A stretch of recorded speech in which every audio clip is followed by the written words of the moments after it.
সাহেব জানেন না বাংলাদেশের ইসলাম নাকি জানেন?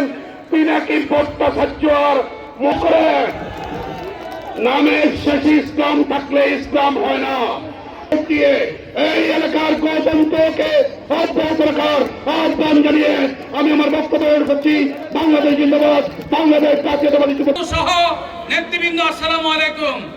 প্রিয় সাথী ভাই বোনেরা, গতকালকে আপনারা ফেসবুকে দেখেছেন শস্য দিতে শস্যের বিক্রেতারা শয়ে শয়ে পাইপ দিয়ে রেডি হয়ে রেখেছে।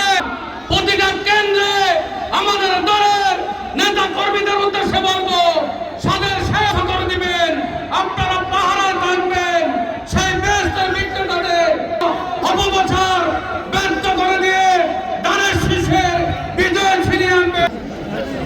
এখন বক্তব্য নিয়ে আসছেন বাংলাদেশ জাতীয়তাবাদী ফেনী জেলা বিএনপির সিনিয়র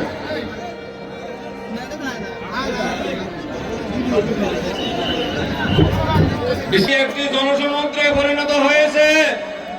এই সভার সম্মানিত সভাপতি, জাতীয় নেতৃবৃন্দ, স্থানীয় নেতৃবৃন্দ, আপনারা যারা আমাদের মা বোনরা এখানে শুনছে, প্রিয় এলাকাবাসী, প্রিয় সাগরকালীবাসী,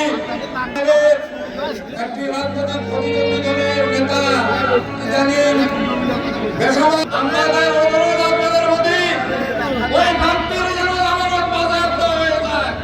ঘাটতিটা এই তরুণদের কর্মসংস্থান, বেকারদের বেকারত্ব, অসহায় মানুষ ধরার জন্য সরকারি সাহায্য ছাড়াও এই এক আসনে অনেক শিল্পপতি আছে। সরকারি উদ্যোগের পাশাপাশি তিনি ওই সকল উদ্যোগ নিয়ে এই এলাকায় কলকারখানা করে আমার বক্তব্য শেষ করছি।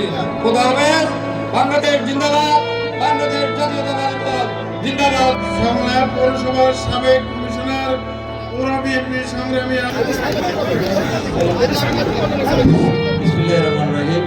মধ্যকার নির্বাচনের জনসভা সম্মানিতের সভাপতি, উপস্থিত প্রধানমন্ত্রী সহ সকল নেতৃবৃন্দ, প্রিয় এলাকাবাসী, বিজয় করবেন এই আশাবাদ ব্যক্ত করে আমি আমার বক্তব্য শেষ করছি। আল্লাহ হাফেজ। বাংলাদেশ জিন্দাবাদ।